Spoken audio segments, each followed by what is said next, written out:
সুবহানাল্লাহ সুবহানাল্লাহ সুবহানাল্লাহ সুবহানাল্লাহ সুবহানাল্লাহ সুবহানাল্লাহ। আল্লাহ তুমি এবার ফসলে বরকত দিও।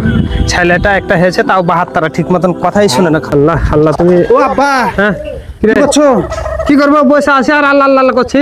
বাড়িতে যে চোরা তো উৎপাত বেড়ে গেছে। দূর বেটা, চোরের উৎপাত বাড়িয়েছে তো কি আছে, বাড়িতে মগরের উৎপাত বাড়িতে দুয়া বেটা বলে চোরকে চুরে ফেলে দেবো। মগরের উৎপাত বাড়িয়ে লাভ নাই, একটা কুত্তা পুষতে হবে। বাড়িতে তো একটা কুত্তা পুষছি, আর ফের কটা কুত্তা পোষা লাগবে? তুই ফের কোন যাবি নাকি?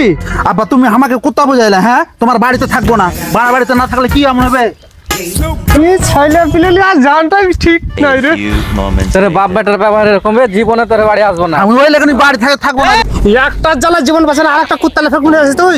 তোমার বেটায় কুত্তা কইলে কইলে হাঁকে কেন কইলে? আরে ভাতিজা তুই কিছু মনে করিস না, বয়স 97 হয়ে গেছে, কি কইতে কি মনে করে কি করে ফেলছি বুঝলি। এরকম দামড়া আয়না পুষছি আর কইছে যে বাড়িতে আর একটা কুত্তা পুষতে হবে, এই কারণে আরো লাগেছে। আজ স্যার তুমি এই কথা কইছো, তোমার বেটা ফের উল্টা পাল্টা কই আমাকে ঢাকা লেইছে। এই শালা তুই আমাকে মিথ্যা আব্বার কাছে খারাপ কেন করলি বে? এই ওই ছেলেটাকে ফের কেন গাল দিস না? তুই হারামি হয়েছিস, তুই হয়েছিস, তুই ওকে কেন গাল দিছিস না? আব্বা শুনো, ওই কিরে মধু মধু এ কথাটা ভাইরাল হয়নি, এ কারণে ওকে কইয়া বুঝিয়ে শুনি যে তরমুজের ব্যবসা করবো, আর তুই উল্টা পাল্টা বুঝিয়ে দিলি। এ বেটা আচ্ছা তুই তাহলে যা, আমি বাড়িতে ঠিকই কুত্তা পুষবো। হ্যাঁ এতে দেখলি বে বাড়িতে কুত্তা পুষবে তা ভালো, আগে পুষবে না। শালার বেটা শালা বুড়া থাক গেছ। ওই লাইন তো করছি, ঢাকায় চল।